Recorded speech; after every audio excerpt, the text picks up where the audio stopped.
ఓం శ్రీ గణేశాయ నమః. ఓం శ్రీ సరస్వత్యై నమః.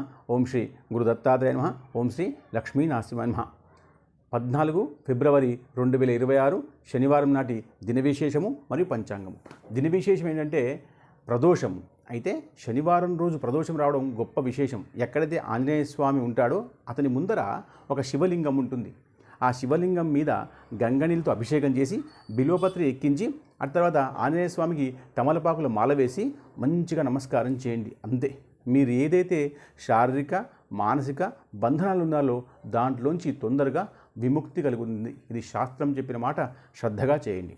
అయితే స్వస్తి శ్రీ విశ్వవసునామ సంవత్సరము ఉత్తరాయణము శిష్య ఋతువు మాఘమాసము. ఈరోజు బ్రాహ్మీ ముహూర్తము తెల్లవారి 4:33 నుంచి తెల్లవారి 5:33 వరకు ఉంటుంది. ఈరోజు ఉదయం 6:23 సూర్యాస్తమయము సాయంత్రము 5:54.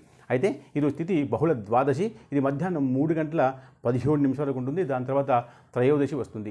వారము మందవాసర లేదా స్థిరవాసర అన్నారు. ఆ తర్వాత నక్షత్రము ఇది పూర్వాషాఢ నక్షత్రము సాయంత్రము 5:54 ఉంటుంది. తదుపరి ఉత్తరాషాఢ నక్షత్రము వస్తుంది. యోగము సిద్ధయోగము ఇది రాత్రి 3:16 వరకు ఉంటుంది. దాని తర్వాత వ్యతిపాత యోగము వస్తుంది.